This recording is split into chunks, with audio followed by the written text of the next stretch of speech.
Hey YouTube, how's it going? Kevin Cleary here with a knife video for you, and today we have a review of the new for 2017 Kershaw Flourish. Give you kind of look at the look at the knife there. You can see clip point blade, stonewash, G10 with a carbon fiber overlay here, stainless steel liners, liner lock, sorry, and this is a flipper with the speed safe mechanism inside of it. So that's sort of what we're dealing with in general. Not a bad looking knife. I think, you know, one of the things that drew me to this knife is if you just kind of stand back and look at it, it's fairly attractive. Certainly it's a full-size knife, so nice and hand-filling. And so all of those things kind of drew me to this knife, and I wanted to go ahead and check it out. And so we're going to go ahead and do that together. Overall, this guy is 8 9/16 inches long, 3 9/16 blade, 5-inch handle. Now it is a little hefty, maybe, you know, especially for what it is, guys. This is kind of hefty, 5.4 ounces. Now, that's not the end of the world. And honestly, I've carried this and used it a fair bit. And you know, I don't feel like the weight is, you know, unbearable or that it's an issue in any way. In fact, you know, you're kind of getting a trade-off. Well, it's kind of a heavy knife. You are getting some fairly thick G10 here, full stainless steel liners, and a knife that's quite hand-filling. And so just the size of that handle itself is what's providing all that weight. Now, it is a little handle heavy, as the blade you can see is fairly thin blade stock, so there's not a lot of material up here. All the material is back here in your hand. All right, so now that we've got size, weight, and carry out of the way, let's go ahead and get into the specs,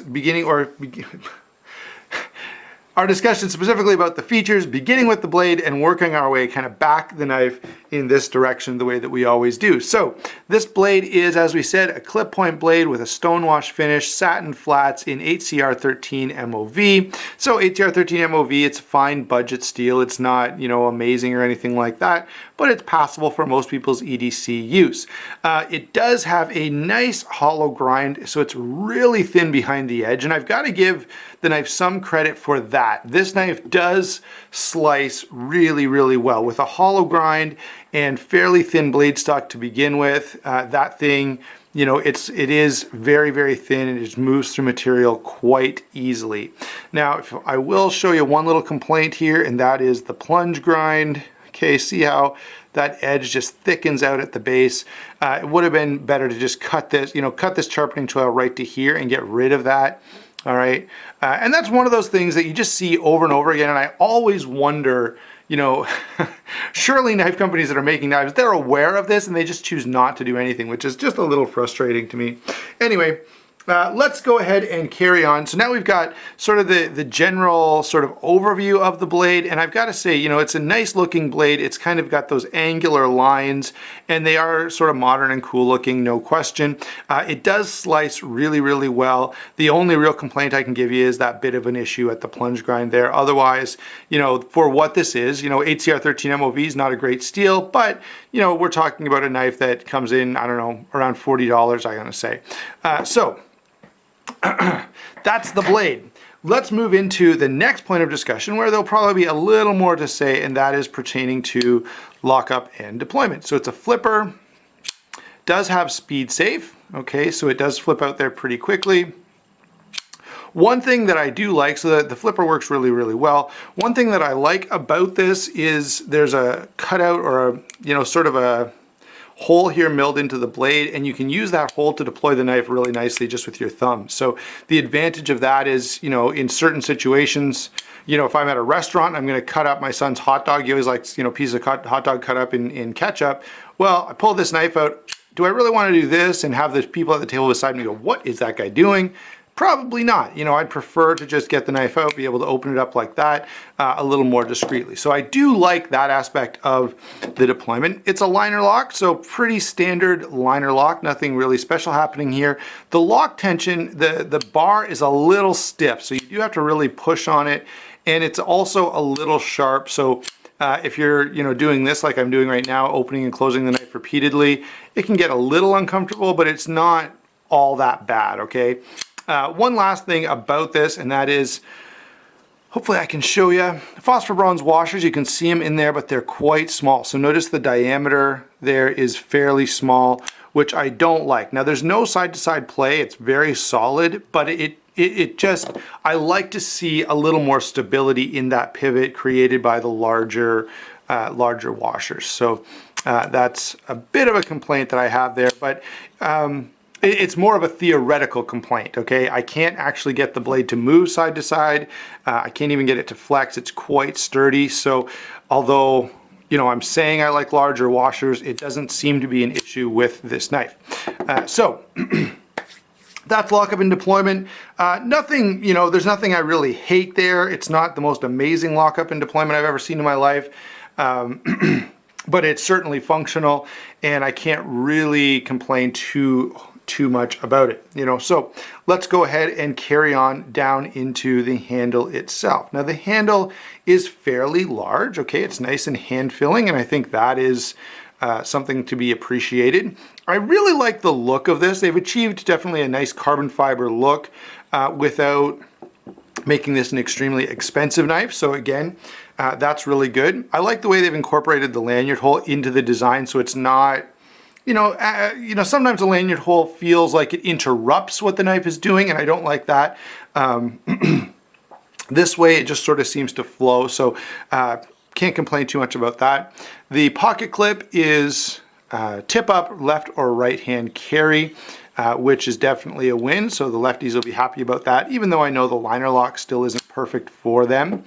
But overall, pretty good. The other thing is the handle here is very, very comfortable in hand. I've got to say that's definitely a win. They've gotten the ergonomics very right on this guy. Backspacer is just sort of an FRN backspacer. Not the most amazing thing I've ever seen in my life, but again, more than functional. The one thing I will point out about the handle construction that I don't like is that there's no milling at all on these stainless steel liners. Would have been nice to try and save at least a little bit of weight there. But again, as we said, it's only 5.4 ounces, so not really a huge issue. There's also not a lot of texturing on this, but I've never had the slightest issue with retention, so I can't really take away points for that.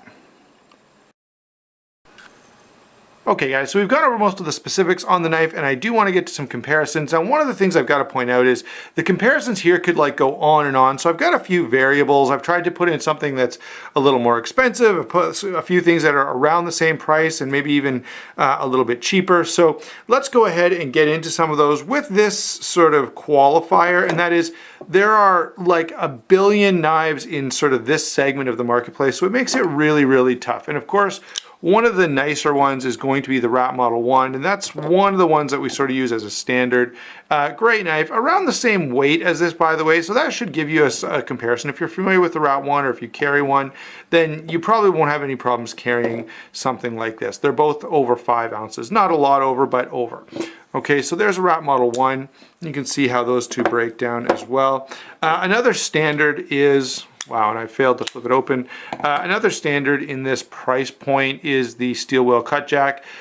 Great knife, and this is one I do want to use as sort of a cast member to compare, because this knife gets a lot of things right at its price point, and it really shows what can be done and gives, you know, some great ergonomics, good value, good steel. So certainly if you're looking for a budget flipper, this is a really, really good one to look at. Now, I've got a few knives here from, I guess a couple from Real Steel. Here's the Real Steel 802 Horus. Again, a little more expensive, I think, not a lot more, but you are getting a better steel, and I would say a more interesting design, bigger blade. Few advantages on this guy over the Kershaw, although you are paying a little extra. What else? Here's a rake. Which one is this? P105Q. You know, with companies that don't name their knives, it makes it really hard to remember when it's just like a number and a letter. But anyway, P105Q is this rake, and this is a pretty nice one, and these are probably close to the same price point. There are a few differences. Now, design wise, I think this is a nicer looking design, and ergonomically this guy is a little bit better in hand, I find. But that should give you another sort of comparison. Let's see, I've got one more sort of budget-minded comparison, or somewhat budget-minded. This is the Real Steel T109 Flying Shark. Big knife, but this is already a pretty big knife. Now this guy weighs more, okay, by a fair margin, but if you're already going to 5.4 ounces, you know, going up a little bit more to around 6 ounces may be something that you're kind of willing to do. And then last, let's get a couple of more premium knives. There is the Lion Steel Kerr. Of course, this is, you know, a really, really well done flipper knife with a big comfortable handle in G10 liner lock. It's interesting though that construction wise, you know, this is G10 with a liner lock and it's a flipper with bearings. No bearings on this guy, but this is G10 with a liner lock and a flipper. Obviously there are a lot of significant differences in terms of quality, the steel, the fit and finish, the way they're constructed, but I wanted to pull that one in just to give you an idea of how this would compare to something a little more premium. And then last but not least, of course, the Para 2 that everyone's familiar with. And it does make a very good comparison just for that reason. Okay, so those are a few comparisons for you. Let's give you my final take on this knife, guys. I've got to say, this knife does a lot of things right. The blade is fairly nice in terms of usefulness. I have no big complaints about that. The flipper works really well. The speed safe is typical Kershaw speed safe, so no issues with it.